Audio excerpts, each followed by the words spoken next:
The youth of America should not be put at risk because people care more about football than the players. American football is a dangerous sport that needs to be altered or banned altogether.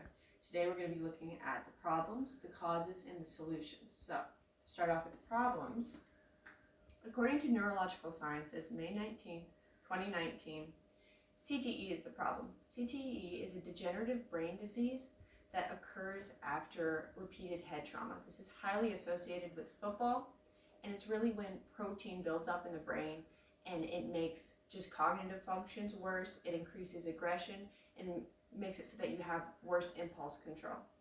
And this is just something that builds up over time, and you could start out with maybe not a lot, but over time, repeated head trauma builds it up more. There's really no way to diagnose it until after death when people look at the brain and analyze it. So that's really one problem there, is just what the disease is and what it leads to and how it's highly associated with football. Second problem comes from Men's Health, July-August 2018. 3 million boys play tackle football in the United States. That's a huge swath of children that are putting themselves at risk for developing this brain condition. That's 2,000 players for every NFL player. And 40% of the kids are aged 7 to 11. So that means 7 to 11-year-olds are playing this game and are at risk of developing this degenerative brain disease that could just permanently alter your life and change it.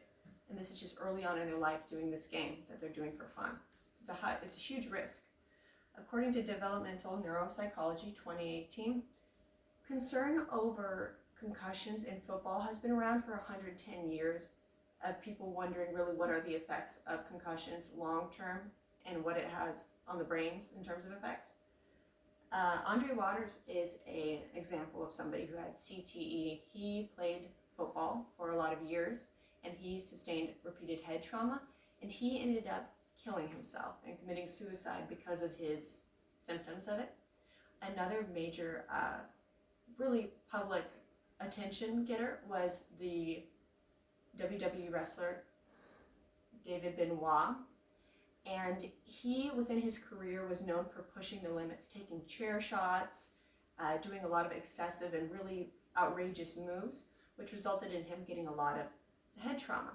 He ended up murdering his wife and his child before killing himself, and after the fact, it was found that he had CTE. So those are two people who really encompass the dangers of this condition and what can happen and how it could just derail your life. So now, the causes. The causes of people putting themselves at risk for just playing football. The first one comes from International Journey for Equity in Health, January 14th, 2020. Football is a popular sport for development.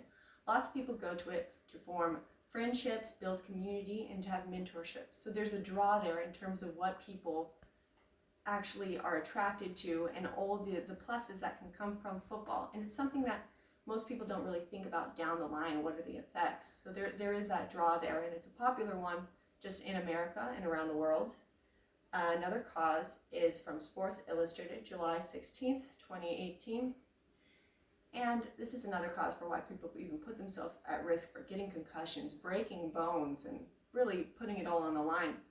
And it's that people love football. CTE and its awareness surrounding it is a threat to football, and lots of people see it that way. They don't want to have to think that the sport that they grew up doing, or that they've gotten their kids into, or that they've enjoyed watching for years and years and years and has been an American staple, is hurting its players in a debilitating way.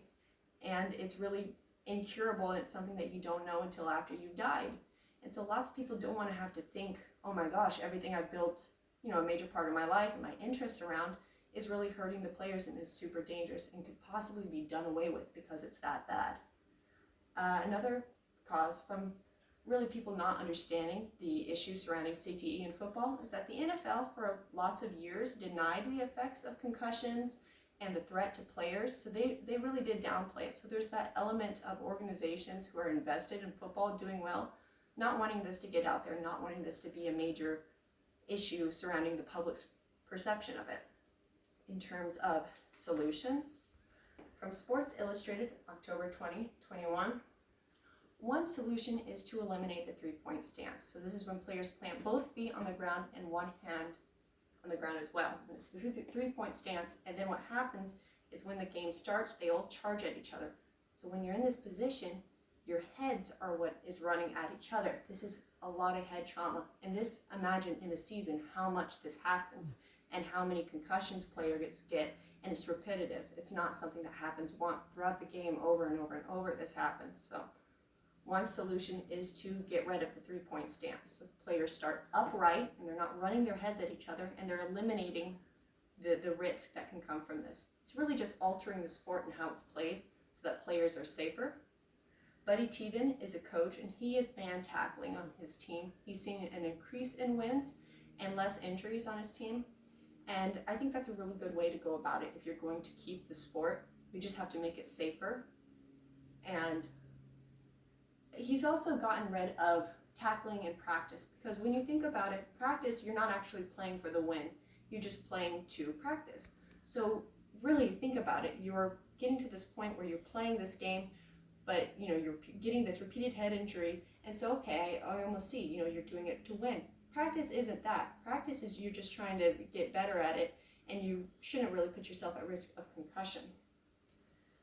Another solution comes from Saturday Evening Post, March, April 2020, and it's to ban Little League. It's saying that it's too risky for kids to be involved in it, and it could have lifelong debilitating effects on them. So we shouldn't even have kids in it if they're so young.